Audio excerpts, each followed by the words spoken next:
दिल्ली विकास प्राधिकरण का online form आ चुका है, जो कि एक बहुत बड़ी फॉर्म है और इसमें बढ़िया सीट है, सब कुछ है। तो सबसे पहले इसका फॉर्म के बारे में जानकारी लेना चाहते हैं तो देखिएगा ध्यान से।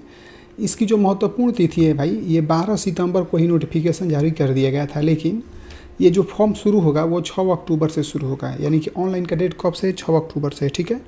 ऑनलाइन आवेदन की जो तिथि है 5 नवंबर तक लास्ट डेट है। आपको कभी भी लास्ट डेट का इंतजार नहीं करना, नहीं तो आपको पता है वेबसाइट स्लो हो जाती है, जिसकी वजह से फॉर्म भरा नहीं पाता है। ठीक है।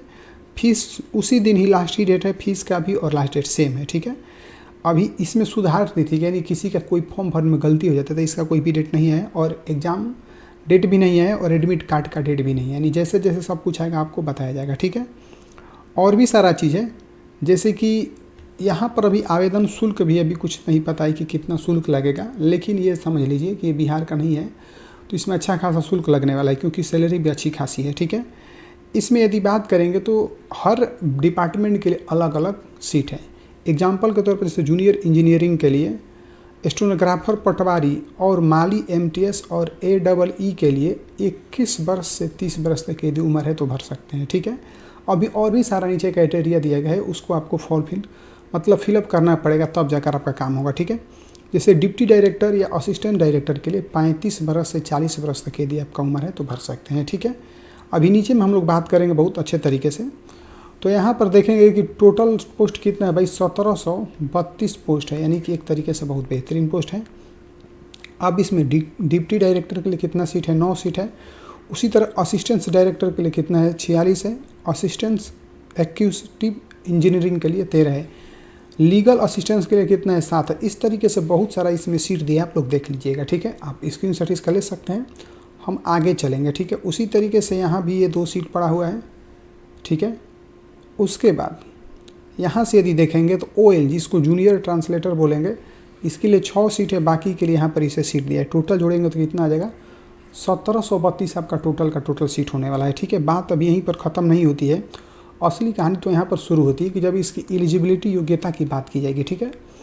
तो डिप्टी डायरेक्टर या असिस्टेंट डायरेक्टर संबंधी यदि आप आप नौकरी करना चाहते हैं तो इसको जो भी आप से करना चाहते हैं उससे संबंधित आपका क्या होना चाहिए? PG डिग्री होना चाहिए, या डिग्री होना चाहिए या PG होना चाहिए। ठीक है।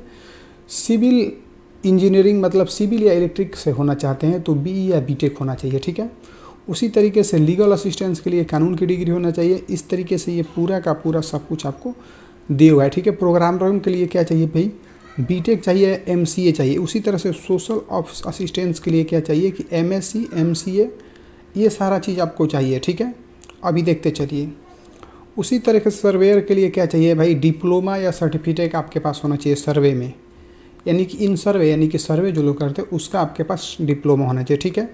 अब यदि बात करेंगे इसके अलावा और क्या क्या चीज़ चाहिए, तो जैसे स्टेनोग्राफर का आपका फॉर्म भरना है तो 12 पास है तो भर सकते हैं, बशर्ते बात यह है कि आपको स्टेनोग्राफी स्किल होना चाहिए, क्योंकि आपको पता है कि स्टेनोग्राफर में शॉर्ट राइटिंग चलता है तो आपको आना चाहिए। ठीक है। उसके बाद पटवारी का कोई भी फॉर्म भर सकता है, बस उसको क्या होना चाहिए? ग्रेजुएशन पास है तो आप उस फॉर्म को भर लीजिए। बाकी जो हम ऊपर बताएं उसका दूसरा है। JSA का फॉर्म भरना है तो 12th पास और टाइपिंग स्किल होना चाहिए, यानी कि आपके पास इंग्लिश और हिंदी दोनों टाइपिंग होना चाहिए। अभी आने वाले समय हम बताने वाले हैं कि कैसे क्या होगा। जो ठीक है। जैसे कोई व्यक्ति माली का फॉर्म भरना चाहते हैं तो वो बस 10 पास है तो वो भर सकता है। ठीक है। और ऊपर में कितना सीट है सब हम बता दें, जैसे नहीं इसे बताए थे स्क्रीनशॉट लेने के लिए, तो उसमें आप देखिएगा तो आपको पता चल जाएगा। ठीक है।